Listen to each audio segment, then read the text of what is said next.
Hello everyone, my name is Anshupal Singh. I am a law graduate from National Law University, Jodhpur.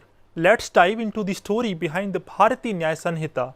In August 2023, a historic movement unfolded when Union Home Minister Shri Amit Shah ji presented the Bharatiya Nyaya Sanhita bill to the Lok Sabha. तीनों कानून अंग्रेजों के जमाने से बनाए थे। जैसा मैंने कहा कि 150 साल पुराने कानून। मोदी जी ने प्रधानमंत्री बनने के बाद गुलामी की मानसिकता और गुलामी के सारे चिन्ह इस देश में से जल्दी मिट जाए और नए आत्मविश्वास के साथ महान भारत की रचना का रास्ता प्रशस्त हो, इस पर आग्रह रखा। उन्होंने लाल किले की प्राचीर से कहा, मान्यवर, उन्होंने कहा कि कॉलोनियल कानूनों से जल्दी इस देश को मुक्ति मिलनी चाहिए और उसी के तहत गृह मंत्रालय ने 2019 से इसमें परिवर्तन लाने के लिए गहन विचार विमर्श चालू किया था। मान्यवर, ये जो कानून थे, ये कानून एक शासक ने, विदेशी शासक ने अपने शासन को बनाए रखने के लिए बनाए हुए कानून थे। एक गुलाम प्रजा को गवर्न करने के लिए बनाए हुए कानून थे और इसकी जगह अब ये जो कानून आ रहे हैं वो हमारी संविधान की मूल 3 चीजें, व्यक्ति की स्वतंत्रता, मानव के अधिकार और सबके साथ समान व्यवहार, ये 3 सिद्धांतों के आधार पर बनाए जा रहे कानून है। ये इसका मूल परिवर्तन है। This movement was not just another day in the parliament, it was a pivotal shift in our country's criminal justice system. It is not just another piece of legislation, it is about leaving behind the old outdated laws from the colonial era and stepping into a more modern and fairer legal framework. In contrast to the colonial era justice system of the 19th century, the 21st century has seen a major transformation in law driven by technology, globalization, changing societal norms, and a forward-thinking judiciary. Inspired by Prime Minister Shri Narendra Modi ji's Panch Pran initiative to eliminate the remnants of colonial rule, the Bharatiya Nyaya Sanhita superseded the British-era Indian Penal Code 1860. This change is all about making the legal system more relevant and effective, not just for lawyers and judges, but for every citizen of India. जब मैं पंच प्राण की बात करता हूं, किसी भी कोने में हमारे मन के भीतर, हमारे आदतों के भीतर गुलामी का एक भी अंश अगर भी अभी भी है तो उसको किसी भी हालत में बचने नहीं देना। अब 100%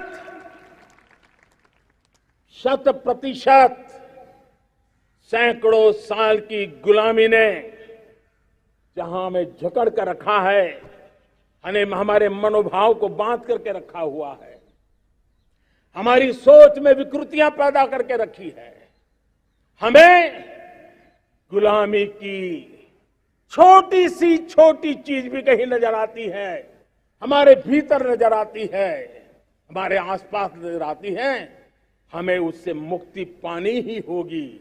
It is about justice that is in tune with the times, reflecting the aspirations of a modern India. So why Bharatiya Nyaya Sanhita is important? Now we will take a look on the main features of the Bharatiya Nyaya Sanhita. Let me take you through some eye-opening numbers and digital world of India. 460 million of these folks are active on social media platforms, making up about 30% of all social media users worldwide. And if that wasn't impressive enough, India also has about 650 million smartphone users. With such a massive digital presence, it is clear that a huge chunk of our daily lives is now happening online, whether it is connecting with friends, working, or even shopping. But here is where things take a darker turn. As more people dive into the digital world, the number of online crimes has also gone up. Here is a surprising fact. According to the Crime in India 2022 report by the National Crime Records Bureau, the number of cybercrime cases registered has jumped by 24.4% from last year. That is a huge increase. It shows just how much more online crime is becoming a problem as we all spend more time online. let me take you on a journey through some exciting updates in the world of law. Imagine you are reading a new book and suddenly you find out that it is packed with the latest tech lingo, making it super relevant to today's digital age. That is exactly what is happening with the Bharatiya Nyaya Sanhita. This means that the law is now on the same page as the latest tech developments, helping to cover all kinds of digital crimes more effectively. And there is more. Section 2 Clause 8 of the Bharatiya Nyaya Sanhita has expanded the definition of documents to include electronic and digital records. This change helps the law keep up with the times and makes it easier to tackle crimes in our increasingly digital world. As we explore how the Bharatiya Nyaya Sanhita is reshaping our understanding of crime, it is important to see how it addresses both the digital world and traditional offenses. While the Bharatiya Nyaya Sanhita is updating our approach to online crimes and digital evidence, it is also making significant changes to how we handle more pressing issues and familiar crimes like snatching.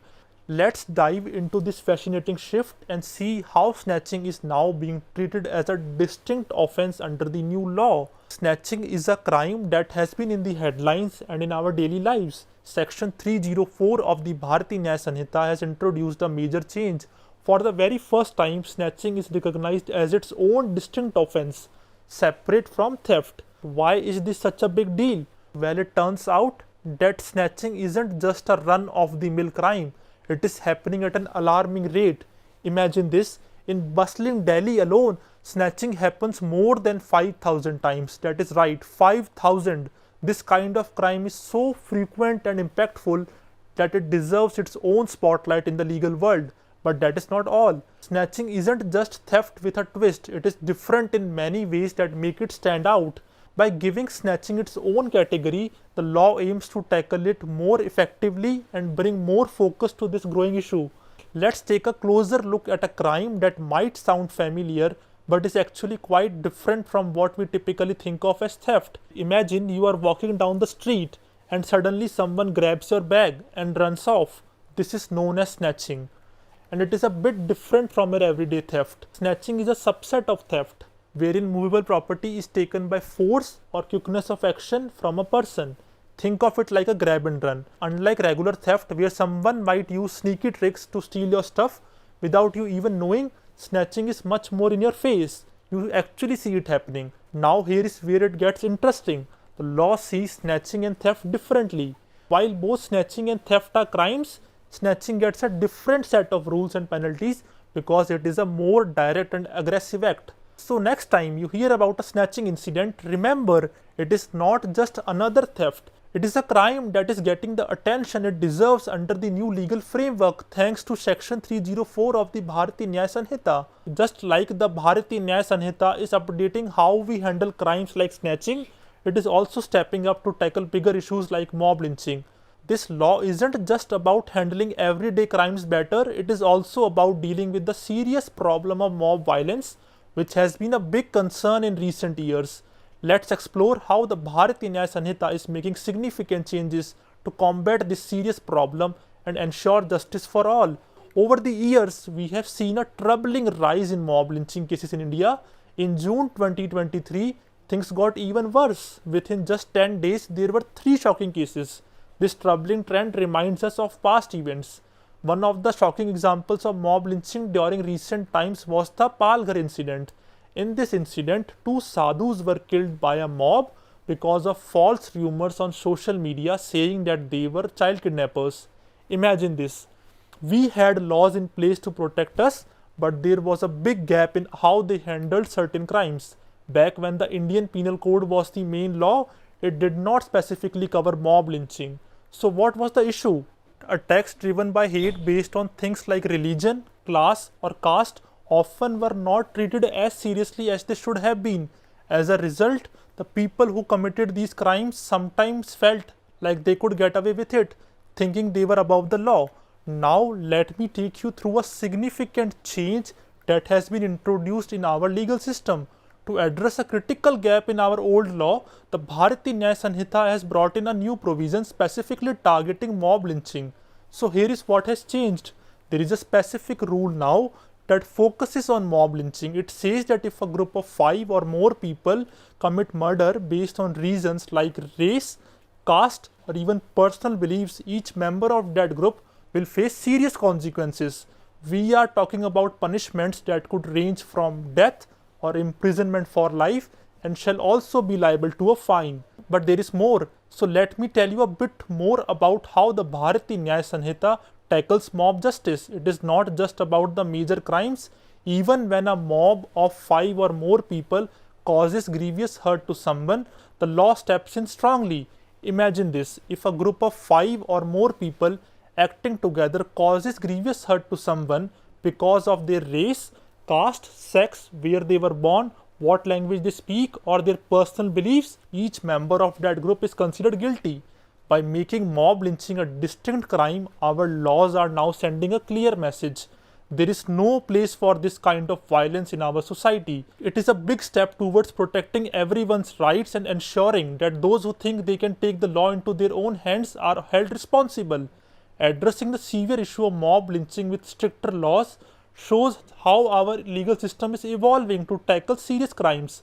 But this shift towards more comprehensive justice doesn't stop there. We are also seeing a new approach with community service as a punishment. Let's dive into an exciting shift in India's legal landscape. Imagine a justice system that is not just about punishing wrongdoers but also about restoring fairness and giving everyone a fair shot. That is what the Bharatiya Nyaya Sanhita brings to the table. So what is the big idea? Let me tell you about a major shift in how we approach justice in India. The aspect of Nyaya is visible through the transition from the retributive to reformative approach. Let's break this down. In the past, India's criminal justice system was mainly about punishing people who broke the law. But now, the Bharatiya Nyaya Sanhita is changing the game. Instead of just fines or jail time, there is a new option called community service. This is a big step forward. So what does this look like in practice? For minor offences, think small thefts or even an attempt to commit suicide, courts now have the choice to assign community service. Yes, you heard that right. Instead of jail time or hefty fines, offenders might be asked to contribute to their communities in meaningful ways. Imagine someone who was caught for a minor theft. Instead of just paying a fine, they could be required to help out at an animal shelter or clean up public spaces. Why is this approach great? For one, it helps to ease the strain on our overburdened prison system. Instead of adding more people to crowded jails, offenders can be out in the community actively making amends. Well, further, it represents a shift from purely punishing people to focusing on rehabilitation and reintegration into society. I would conclude by saying it is clear that the Bharatiya Nyaya Sanhita marks a significant shift in our legal landscape, addressing both modern challenges and age-old issues with a fresher perspective. Remember, justice is not just a concept, it is a right that we are all entitled to. That is all for now on the Bharatiya Nyaya Sanhita, but this is just the beginning. With the enactment of these three parliamentary legislations, India is set for a significant overhaul of its criminal justice system.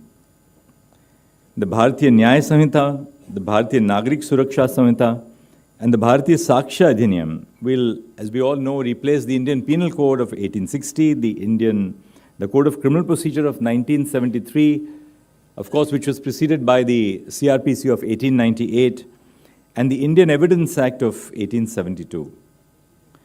These laws, in a sense, are a watershed moment for our society because no law affects the day-to-day conduct of our society like the criminal law. Criminal law directs the moral arc of a nation. The enactment of these laws by Parliament is a clear indicator that India is changing, India is on the move, and that India needs new legal instruments. I will come again soon with more.